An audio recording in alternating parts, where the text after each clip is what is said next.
It's another edition of Time About the Movies, and today we're taking a look at the films of August 17th, 2001. We got 3 films to look at today, so let's go ahead and jump on into it. We'll start off with the biggest new release of the weekend, the ensemble comedy, I should say, Rat Race.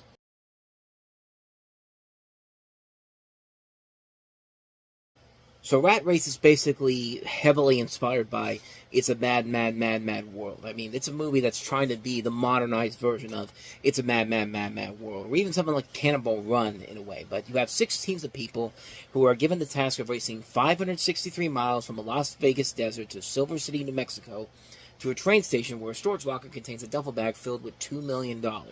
Each team is given a key to the locker, and the first person to reach the locker gets the money.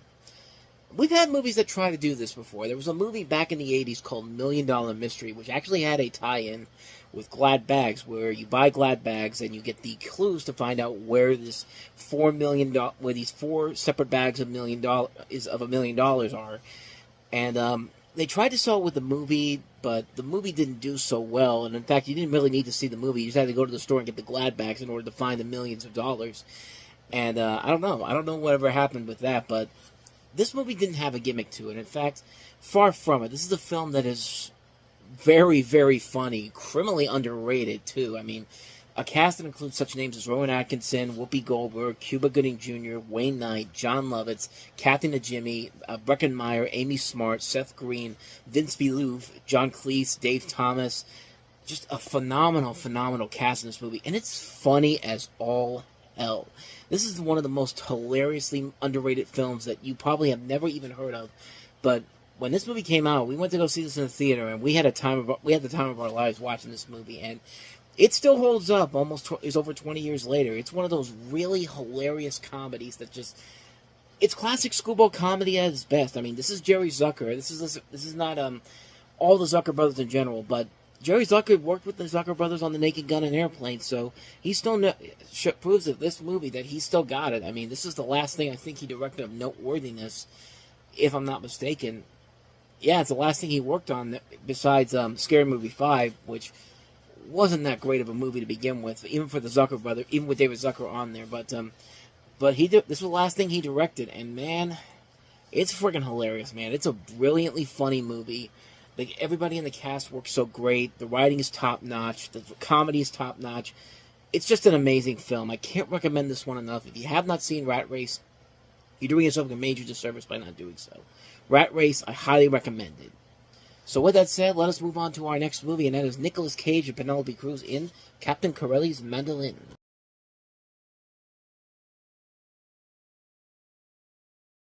I mean, right from that trailer alone, you pretty much know what this is. A melodramatic movie that's trying to sell itself as Oscar bait with Nicolas Cage and Penelope Cruz among the cast. And it pays homage to the thousands of Italian soldiers executed at the massacre of the Aqua Division by German forces in Cefalona in September 1943, and to the people of Cefalona who were killed in the post-war earthquake. And, I mean, to its credit, it was a better World War II movie than Pearl Harbor was, so I guess there's that, but other than that, though, there's really nothing about this movie that's really all that great. Nicolas Cage and Penelope Cruz, I think, are just fine, I guess. They're really not doing a whole lot here to really make you give this movie an extra star or so. It's just one of those movies that is very melodramatic. It's a movie that's trying to be an Oscar contender, especially with the director of Shakespeare in Love behind it. But, I don't know, man. It just didn't do it for me. I like Nicolas Cage. I like Penelope Cruz. I like the cast in general in here. John Hurt, Christian Bale, David Morrissey. Good cast overall here, but just not enough execution for me to say that it's worth a watch. I can't really recommend it, unfortunately. So, not much more to say about this one. Captain Corelli's Mandolin. And let's go ahead and wrap this up with another movie that was trying to be something from the olden days of film. And by olden days, I mean the 1980s. It's American Outlaws.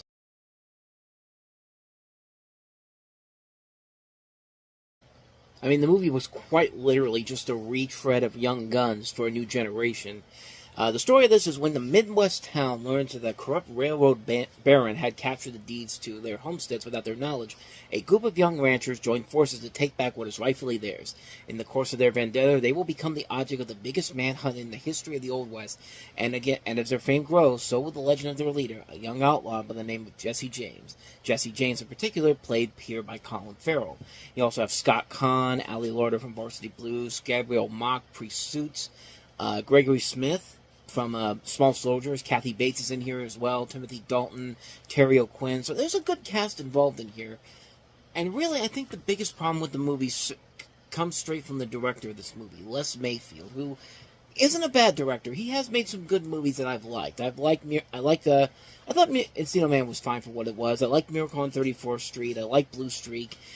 But this was kind of his downward spiral. After Blue Streak, his career really took a nosedive after that. You know, with this, and then followed it up with The Man, and then Codenamed The Cleaner. His career pretty much died just after Blue Streak was a big success, and this was not a big success by any means. And it really did feel like they were trying to make another Young Guns movie, but it just didn't work out in their favor. But Young Guns had cool things about it that still make it hold up all these years later. This thing was pretty much dated right from the get-go. I mean, there was just nothing about this movie. No life to it whatsoever. It was a boring movie. It wasn't anything that interesting or action-packed in general. Oh, excuse me. Look. Sorry about. And yes, I'm going to keep that in there, but this wasn't even the only attempt in 2001 to make a new Young Guns. There was another movie that comes out not too long after this called Texas Rangers with I think James Van Der Beek. I know Usher was in it too, but everyone was just trying to create the new Young Guns for some reason. I don't know why, but they did it, and none of one of them really worked, especially this one. Just, I think with a different director, and a better storyline with a better script in general, you probably would have had something good here. But unfortunately, it just feels like a watered-down version of Young Guns. Except Young Guns still holds up after all these years, and this one, not so much. Pretty much dated right from the get-go. It'd be fun if there was something interesting or exciting happening in it. There's a good cast to make it work, but in the end, it just doesn't work out in the end. So unfortunately, a hard skip on American Outlaws. And so on that note, we wrap up another edition of Time About the Movies, and when we meet next time, we'll take a look at 5 movies, including the Clerks spin-off, I guess, with Jay and Silent Bob, directed by Kevin Smith.